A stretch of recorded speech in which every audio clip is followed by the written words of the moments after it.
باللہ من الشیطان الرجیم بسم اللہ الرحمن الرحیم۔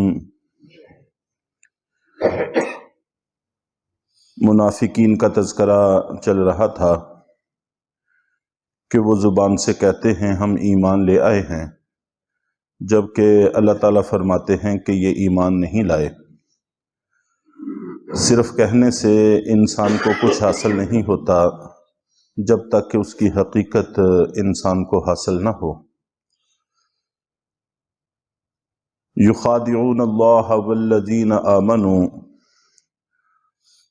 تو یہ لوگ اللہ کو اور ان لوگوں کو جو واقعی ایمان لا چکے ہیں دھوکہ دیتے ہیں۔ ویسے تو اللہ تعالیٰ کو کوئی بھی انسان دھوکہ نہیں دے سکتا، اس لیے کہ اللہ تعالیٰ کی ذات دلوں کے بید کو جانتی ہے، لیکن مسلمانوں کو اور نبی پاک صلی اللہ علیہ وسلم کو دھوکہ دینے کو اللہ کو دھوکہ دینے سے تعبیر کیا ہے۔ ایمان والوں کو دھوکہ دینا گویا کہ اللہ کو دھوکہ دینا ہے، تو اس لیے اللہ تعالیٰ کا تذکرہ کیا ہے کہ اللہ کو دھوکہ دیتے ہیں اور ان لوگوں کو دھوکہ دیتے ہیں جو واقع میں ایمان لے آئے۔ اور نبی پاک صلی اللہ علیہ وسلم کے ہوتے ہوئے ایمان والوں کو دھوکہ دینا بھی ان کے لیے ممکن نہیں تھا، اس لیے کہ جب بھی یہ کوئی سازش تیار کرتے تھے تو اللہ تعالیٰ اپنے نبی صلی اللہ علیہ وسلم کو وحی کے ذریعے سے اطلاع کر دیتے تھے۔ چنانچہ کئی مواقع ایسے آئے جو بڑے حساس تھے۔ ان میں سے ایک موقع تھا کہ اللہ کے نبی صلی اللہ علیہ وسلم اپنے ساتھیوں کے ساتھ ایک گھاٹی سے گزر رہے تھے۔ پہاڑوں کے درمیان میں جو تنگ جگہیں ہوتی ہیں اور جس میں نشیب میں بڑی گہری کھائیاں ہوتی ہیں اور بڑا تنگ سا راستہ ہوتا ہے جہاں سے قافلے گزرتے ہیں، ان کو گھاٹی سے تعبیر کیا جاتا ہے۔ تو ایسے میں جب کہ وہ راستہ بڑی ڈھلان میں ہوتا ہے تو تھوڑی سی پھسلن سے جان جانے کا خطرہ ہوتا ہے۔ چنانچہ منافقین، جس میں تقریباً 12 کے لگ بھگ افراد شامل تھے، انہوں نے یہ پروگرام بنایا کہ جب اس خطرناک مقام سے اللہ کے رسول صلی اللہ علیہ وسلم گزریں گے تو ہم آپ کی اونٹنی کو ڈرا دیں گے، جس سے وہ بدکے گی اور گرے گی، جس سے خدا نخواستہ آپ نبی پاک صلی اللہ علیہ وسلم کو نقصان ہوگا۔ تو اللہ تعالیٰ نے وحی کے ذریعے سے آپ کو پہلے اطلاع فرما دی، اور آپ نے حضرت حذیفہ ابن یمان رضی اللہ تعالیٰ عنہ کو بلا کر یہ ان کی سازش بھی بتلائی، اس کا سد باب بھی کیا، اور جو اس سازش میں شامل لوگ تھے ان کے نام بھی بتلائے۔ چنانچہ صحابہ کرام نے بارہا دفعہ آپ کو درخواست کی کہ اللہ کے رسول ان کو قتل کیا جائے۔ حضرت عمر رضی اللہ تعالیٰ عنہ نے کئی موقعوں پر اجازت مانگی کہ اللہ کے رسول ان کو قتل کر دوں، تو آپ نبی پاک صلی اللہ علیہ وسلم نے فرمایا کہ نہیں، اگر ان کو قتل کیا جائے گا، حالانکہ قتل تو ان کے نفاق کی وجہ سے ہے اور یہ ایمان والوں میں سرے سے شامل ہی نہیں ہیں، لیکن اس کے باوجود دشمن عناصر یہ پروپیگنڈا کریں گے کہ محمد صلی اللہ علیہ وسلم اپنے ساتھیوں کو قتل کر دیتے ہیں۔ چونکہ ظاہراً یہ ہماری صفوں میں شامل ہیں اور ظاہراً یہ مسلمان کہلاتے ہیں، اس لیے حقیقت سے کوئی واقف نہیں ہوگا، تو اس طرح کے پروپیگنڈے سے اسلام میں داخلہ متاثر ہوگا اور لوگ ایمان میں داخل ہونے سے گھبرانا شروع کر دیں گے۔ اس لیے آپ نے ان کی ساری سازشیں بھی برداشت فرمائیں، تو پھر بھی ان میں سے کسی کو قتل نہیں کیا، یہاں تک کہ جو ان کا سردار تھا عبداللہ ابن ابی رئیس المنافقین، اس کے جنازے کے موقع پر بھی حضرت عمر رضی اللہ تعالیٰ عنہ نے تھوڑا شدت سے یاد دلایا کہ اللہ کے رسول یہ منافق ہے، تو آپ نبی پاک صلی اللہ علیہ وسلم کو ان کے لیے استغفار کرنے سے منع کیا ہے۔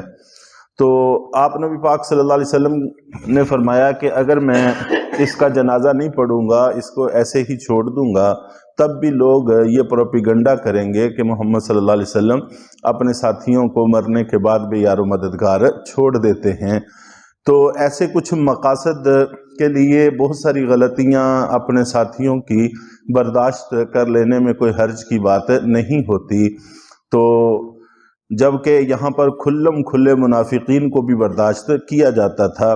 چنانچہ ایک بھی واقعہ ایسا ثابت نہیں ہے کہ صرف نفاق کی وجہ سے کسی کو کوئی سزا دی گئی ہو۔ تو بہرحال یہ اللہ کو دھوکہ دیتے ہیں اور ایمان والوں کو دھوکہ دیتے ہیں۔ اللہ کو تو دھوکہ دے نہیں سکتے، اور ایمان والوں کو بھی اللہ کے رسول صلی اللہ علیہ وسلم کے ہوتے ہوئے دھوکہ نہیں دیا جا سکتا۔ وَمَا يَخْدَعُونَ إِلَّا أَنفُسَهُمْ، حقیقت یہ ہے کہ یہ اپنے سوا کسی کو دھوکہ نہیں دے رہے۔ وَمَا يَشْعُرُونَ، لیکن ان کو احساس نہیں ہے۔ اور حقیقت بھی ایسے ہی ہے کہ ایمان اور دین کے حوالے سے جو بھی بندہ گمراہی میں پڑتا ہے اور دوسروں کو دھوکہ دینے کی کوشش کرتا ہے، وہ در حقیقت اپنی ہی آخرت بگاڑتا ہے۔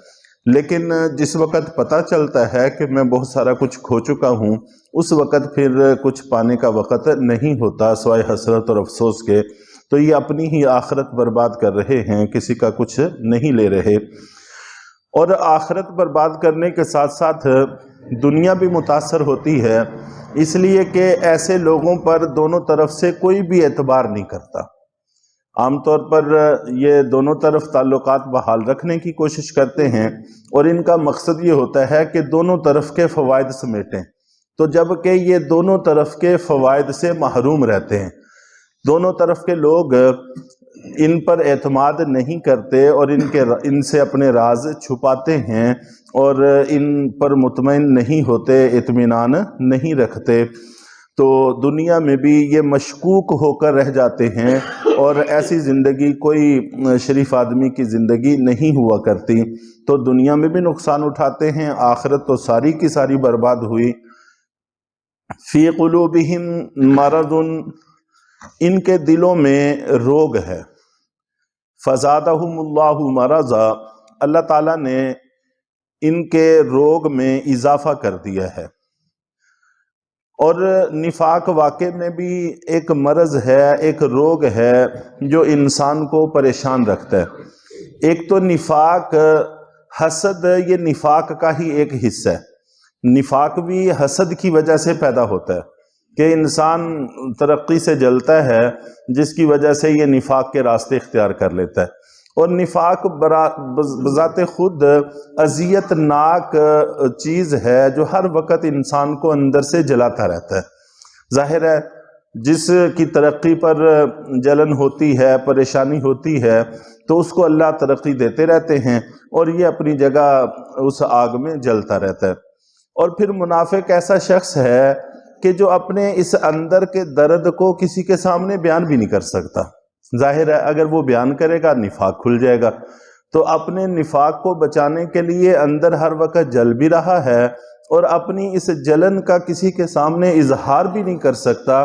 تو یہی بہت بڑی اذیت ہے، دنیا ہی جہنم بنی ہوئی ہے، اور آخرت تو ان کی جہنم بہرحال بن کے ہی رہے گی۔ تو ان کے دلوں میں روگ ہے، اور اللہ تعالیٰ نے بھی ان کے روگ میں اضافہ کر دیا ہے، اس لیے کہ جیسے جیسے اسلام کو ترقی مل رہی ہے، یہ روگ ان کا بڑھتا چلا جا رہا ہے۔ وَلَهُمْ عَذَابٌ عَلِيمٌ، اور ان کی خاطر اللہ تعالیٰ نے دکھ دینے والی سزا تیار کر رکھی ہے۔ بِمَا كَانُوا يَكْذِبُونَ، اس وجہ سے کہ یہ جھوٹ بولا کرتے تھے۔ یہ جھوٹ کے حوالے سے کہ یہ کیا جھوٹ بولتے تھے، کچھ باتیں انشاءاللہ کل عرض کی جائیں گی۔ اللہ تعالیٰ ہم سب کو پکے سچے مسلمان بننے کی توفیق عطا فرمائے۔ الحمدللہ۔